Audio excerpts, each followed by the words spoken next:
Desculpe, meu amigo, mas se você acha que no estado de São Paulo não se produz vinho de qualidade, você está desatualizado e precisa assistir esse vídeo até o final. Vou apresentar para você os vinhos de inverno que surgiram para contornar um grave problema climático existente principalmente no Sudeste, que dificultava a produção de vinho de qualidade. Os vinhos de colheita de inverno, como também são chamados, surgiram inicialmente em Minas Gerais, na Serra da Mantiqueira, e também, em seguida, vieram para o interior de São Paulo, ali divisa com Minas, e hoje já se estendem para o Rio de Janeiro e Espírito Santo. Saíram do Sudeste e atualmente até Goiás já produz vinhos de colheita de inverno. Tudo isso foi possível através de um cientista mineiro. Não foi milagre, foi ciência. Vou apresentar para você este mineiro agrônomo que fez grande diferença para a produção desses vinhos de inverno. Mais ainda, vou apresentar vinícolas que foram premiadas na Europa com seus vinhos de inverno. E ao final, nós vamos degustar este Syrah da Guaspari, que é um vinho premiado no Brasil e em outras partes do mundo. Fique comigo até o final, tenho certeza que você vai gostar. Sou Maurício Ferreira e este é o canal do Apaixonado por Vinhos. Fique comigo, voltamos em 5 segundos. Roda a vinheta.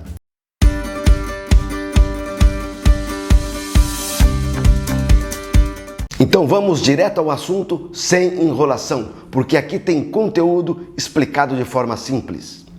Não é exagero afirmar que a Europa, especialmente a França, está séculos à frente do Brasil quando se trata de vinho e qualidade de vinho.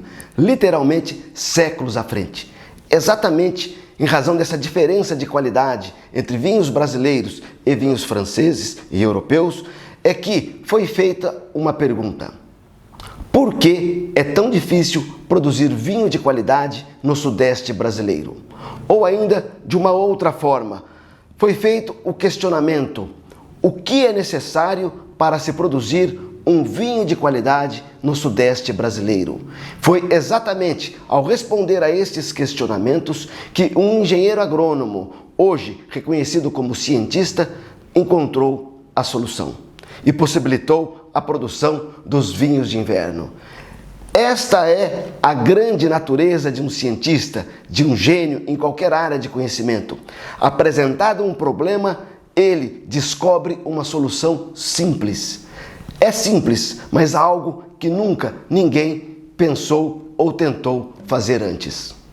Vamos entender então onde entra esta nova tecnologia que permitiu a produção de vinhos de qualidade no Sudeste brasileiro. Vou falar o óbvio. Vinho vem da uva. Uva vem da videira, e a videira é uma planta. E como planta, ela tem um ciclo. O ciclo da videira é anual. O que significa isso? Que todo ano ela repete as mesmas etapas de desenvolvimento e crescimento, sempre na mesma época. Como funciona a videira? Como é o seu ciclo? A videira brota em setembro. E após a brotação, nós temos aí o desenvolvimento das flores, da inflorescência, que vão se transformar em uvas, e teremos aí a formação dos cachos. Os cachos depois vão se maturando e aí vão tomando cor. As brancas vão ficando mais brancas e as tintas vão ficando escuras, porque inicialmente, tanto branca quanto tinta, nada mais são do que bolinhas verdes. E aí, quando elas vão maturar, chegam à sua maturação, lá pelo verão, começo do outono, é feita a colheita, a vindima. Depois da vindima, nós já estamos no outono, as folhas caem. E quando chega o inverno, é feita uma poda drástica na videira, sendo que, na grande maioria das vezes, deixa-se o tronco e 1, 2 galhos ou 3 galhos, dependendo do sistema como a videira é conduzida. E assim ela descansa durante o inverno, ela repousa durante o inverno. Por que é feita essa poda? Justamente para que possa ser conservado todos os nutrientes que estão no tronco. E por que esses nutrientes têm que ser conservados? Para a próxima primavera, pois na próxima primavera a brotação vai se dar única e exclusivamente pelos nutrientes que estão na raiz da videira. Chegou a hora de vermos o grave problema climático que sempre dificultou a produção de vinhos de qualidade no Sudeste. É simples de entender. A videira, no período de crescimento e maturação, como toda planta, precisa de certa quantidade de horas de sol. Mas veja que interessante, quando ela está na maturação e próximo à vindima, à colheita, ela não pode receber muita água, ela não pode com chuva. Eu explico por quê, também é muito fácil de entender. Quando a uva está madura, ela tem o seu bago concentrado de açúcar, concentrado de substâncias que vão gerar no futuro vinho aromas e sabores. Se chove, ocorre algo muito simples. As raízes vão jogar a água justamente para as partes de maior concentração, que são os bagos de uva. E com isso, os bagos de uva incham e ficam diluídos. Dessa forma, ao se fazer a fermentação, nós teremos um vinho diluído, um vinho sem graça. E esse é um dos motivos que era grande a dificuldade para se produzir vinhos de qualidade no Sudeste. E eu disse era grande, pois um engenheiro agrônomo mineiro, hoje reconhecido como cientista, descobriu uma forma de contornar tudo isto. E como ele fez isso? Vou explicar daqui a pouco. E esta é a resposta da razão pela qual era difícil a produção de vinhos de qualidade no Sudeste brasileiro, o verão chuvoso, pois a maturação final e a colheita são feitas no verão, no hemisfério sul. E qual foi a solução trazida por esse engenheiro agrônomo mineiro, que vou falar dele daqui a pouco?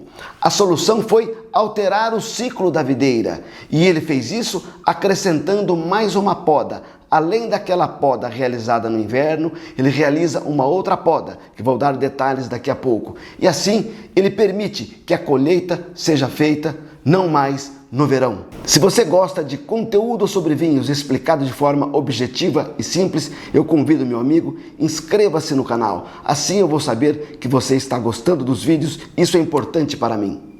Chegou a hora de reconhecermos o mérito e darmos o crédito ao engenheiro agrônomo Murilo Albuquerque Regina. Esse engenheiro mineiro, ele tem um currículo invejável. Há décadas atrás, ele era engenheiro da EPAMIG, pois ele é mineiro e morava numa região cafeeira. Mas Murilo Albuquerque Regina foi longe. Ele fez especialização em enologia e viticultura na Espanha. Não satisfeito, anos após, ele foi para a França, para o maior centro de estudo de vinhos praticamente do mundo, na região de Bordeaux. Lá ele fez o seu mestrado e depois o doutorado. E não é só, ele não sossegou. Anos depois, ele retornou à França e fez um pós-doutorado no sul da França, na Universidade de Montpellier. É invejável o currículo dele. E o que ele percebeu quando ele estava na França, estudando? Ele percebeu que as principais regiões vinícolas da França tinham uma característica durante o período de maturação e colheita. Era verão e era verão seco. Ele associou a esse clima, a essa temperatura lá na França e a ausência de chuva ao inverno da região cafeeira mineira que ele tanto conhecia. Era seco, tinha sol e baixas temperaturas no período da noite. E o que ele pensou então? Minas Gerais tem o clima certo, mas na época errada, porque o clima certo que tem no Sudeste, especialmente em Minas, é no inverno. E nós sabemos que durante o inverno a videira nada produz. É justamente quando se faz aquela poda drástica para que ela descanse. O que então Murilo Regina pensou? Como eu posso alterar o manejo da videira e alterar o seu ciclo, de forma que eu permita que a colheita seja feita no inverno? E aí ele chegou, depois de anos e anos e anos de tentativa e erro e de aperfeiçoamento, ao sistema de dupla poda ou poda invertida, que eu vou explicar agora como funciona. Se você está gostando do vídeo, meu amigo, deixa o seu like. Isso é importante para mim saber da sua aprovação. Como eu mencionei há pouco, o foco do engenheiro Murilo Regina era alterar o ciclo da videira de maneira que fosse possível realizar a colheita no inverno. E após anos de pesquisa, apoiado pela EPAMIG, ele chegou ao modelo atual. Neste modelo, nesta nova forma de manejo da videira, a poda do inverno é mantida. Aí nós temos a brotação na primavera, que no Brasil é aproximadamente no mês de setembro.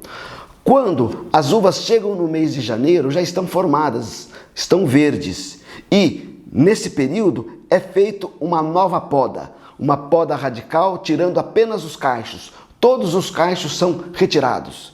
E após isso, a videira é estimulada a voltar a produzir. E ela volta a produzir. A seiva da vida vence. E aí, alguns meses, a brotação é retomada. E as flores surgem, os cachos de uvas crescem e a maturação e a colheita ocorre no inverno. E no inverno do Sudeste não há chuva ou há muita pouca chuva. Mas, para que seja obtido um ótimo resultado com essa alteração do manejo da uva, é necessário que os vinhedos estejam em regiões montanhosas. É muito interessante, principalmente quando se aproxima o inverno, já não há mais nuvens. Assim, a insolação que as uvas recebem é muito grande e satisfatória.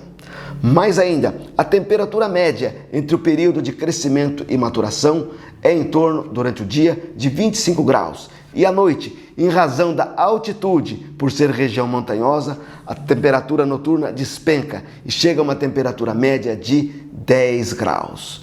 Esse diferencial térmico dia e noite de temperaturas médias de 15 graus é de suma importância e ela está presente justamente em vinhedos de vinhos renomados, inclusive da Europa. Qual é a vantagem desse grande diferencial térmico entre dia e a noite? É que quando chega a noite, como a temperatura cai, o metabolismo da uva desacelera, diminui. E diminuindo o metabolismo, os dias de maturação serão mais longos, serão necessários mais dias. E quanto mais longo o período de maturação, ocorre que é mantida a acidez da uva e, por consequência, do vinho. Lembrando que a acidez é um importante elemento do vinho. Já gravei um vídeo, expliquei tudo sobre isso, depois você pode ir lá e assistir. E além da acidez que é mantida e do açúcar que é gerado com a maturação, a maturação lenta permite também a manutenção daquelas preciosas substâncias que serão as responsáveis por produzir os aromas e sabores do futuro vinho. Você pode estar perguntando, mas é possível fazer isso com toda a uva? Eu diria que não. Mas há uma uva em especial que se adaptou muito bem ao sistema de dupla poda e colheita de inverno. É sobre ela que vou falar daqui a pouco. Tá gostando do vídeo, meu amigo? Então convido você, inscreva-se, deixe o seu like. Para mim é importante saber a sua opinião. A uva que melhor se adaptou ao sistema de colheita de inverno foi a Syrah. E como isso aconteceu? Como se descobriu? Pura coincidência. Eu explico. Quando Murilo Regina passou anos e anos estudando na França, com certeza ele fez várias amizades. E um de seus amigos era um produtor de videiras lá na França. E ele abriu o coração para esse produtor, dizendo do seu projeto e da sua intenção de desenvolver no Brasil a alteração do ciclo da videira através da mudança do seu manejo. Esse amigo francês confiou no projeto, acreditou no projeto e disse: vou doar a você todas as mudas necessárias para você iniciar. E assim ele fez. Só que quando foi feita a doação foi feita daquelas mudas que ele tinha lá na geladeira dele. E a grande maioria era Syrah. Também veio Cabernet Sauvignon, também veio Pinot Noir, também veio Chardonnay. Mas aqui, logo no início, se sobressaiu foi a Syrah. Por isso, eu sugiro a você, se você quiser provar um vinho de inverno, prefira um Syrah, pois é no Syrah que ele tem toda a sua expressão, da sua qualidade, da sua diferenciação por ser um vinho de inverno. Se você disser assim, mas eu quero um vinho branco, pode escolher então o Sauvignon Blanc. O Sauvignon Blanc, entre as brancas, foi a que deu uma melhor resposta. E daqui a pouco nós vamos provar este Syrah da Guaspari. Já são dezenas as vinícolas do Sudeste que estão produzindo vinho pelo sistema de dupla poda. Vou destacar apenas 4, 2 de Minas e 2 do estado de São Paulo, que são vinícolas que já têm reconhecimento inclusive internacional. Em Minas, não poderia deixar de falar da Estrada Real, que é a vinícola do Murilo Regina. Também temos em Minas a Maria Maria. Em São Paulo, nós temos em Itobi a Casa Verrone. E em Espírito Santo do Pinhal, a Guaspari, que é esse vinho que nós vamos provar agora. Eu vou abrir esse vinho com Coravin. Se você não sabe o que é o Coravin, já gravei um vídeo sobre isso, onde eu explico que é um método de você extrair o vinho sem tirar a rolha. E aí você pode depois conservar o vinho na adega novamente e tomá-lo posteriormente. E o vinho não estraga. Por que não estraga? Assista o vídeo que eu já gravei, vou deixar o link aqui e você vai ver o porquê e como ele funciona. Deixa eu fazer aqui a extração dele. Aí você vê até como é feita esta extração.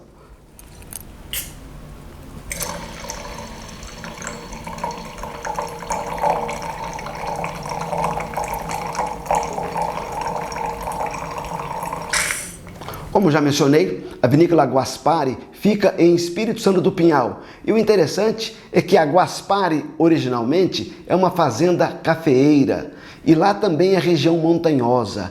Lá a altitude, especificamente deste vinhedo, Vista da Serra, é de 1.211 metros. É a altitude dos vinhedos do Planalto Catarinense, lá em Santa Catarina. Vamos então experimentar este Vista da Serra 2018. Vamos ver como ele está. É uma intensidade aromática até um pouco superior à média.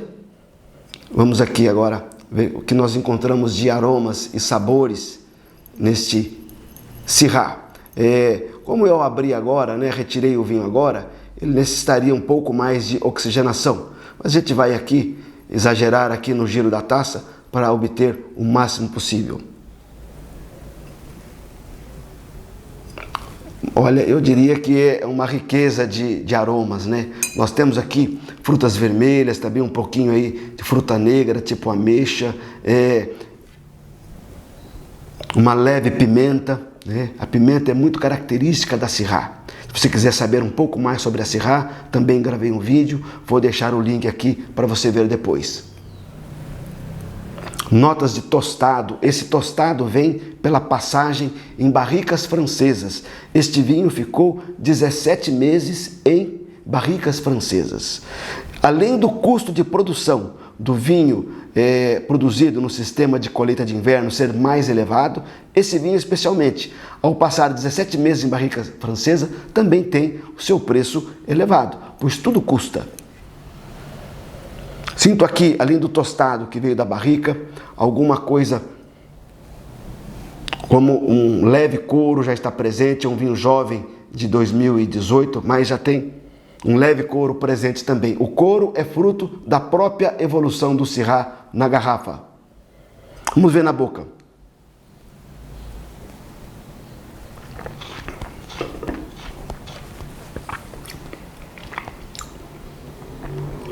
Como era de esperar, é um vinho seco, com bastante acidez. Estou falando aqui e estou salivando. A saliva é uma indicação da acidez. Como eu disse, já gravei um vídeo sobre isso. E a acidez dele é fantástica. É um vinho extremamente elegante, gastronômico. Com certeza dá para acompanhar vários pratos aí à base de carne, principalmente carnes assadas. O tanino dele é muito macio.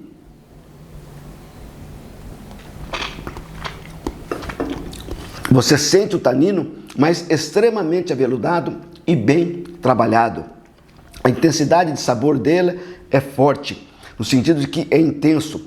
Há bastante extrato da uva, o que dá um sabor elevado, o que denota um vinho de boa qualidade. Mais ainda, ele tem um álcool de 14,5%, é um álcool alto. Só que esse álcool não aparece na boca. Esquenta um pouquinho, que é da natureza do álcool alto, mas não é um álcool que está desequilibrado, está em perfeita harmonia com a grande estrutura que esse vinho tem. Ele é um vinho quase encorpado, né? Praticamente encorpado, ainda mais com 14,5 de álcool. E o que me chama a atenção é que na boca você vê também um aroma, um aroma de chocolate amargo, também com certeza proveniente da passagem por barrica francesa. Mais ainda, há um leve toque aqui de couro, carne, que também já começa a aparecer. São notas terciárias, mas que vão, com certeza, se esse vinho for guardado por mais 10 anos, e ele suporta isso tranquilamente, essas notas terciárias vão ser realçadas. E o que eu acho mais interessante nesse vinho é o final dele. Você toma o vinho e o gosto do vinho continua na sua boca. Você continua sentindo esse gosto.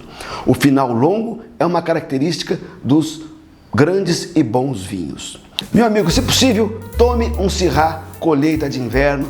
Tenho certeza que você vai gostar. Espero que tenha apreciado este vídeo. Por isso convido você, inscreva-se, compartilhe, deixe o seu like. Isso é importante para mim, porque vai me indicar que os vídeos estão sendo aprovados. Saúde para você, um forte abraço e espero você no próximo vídeo.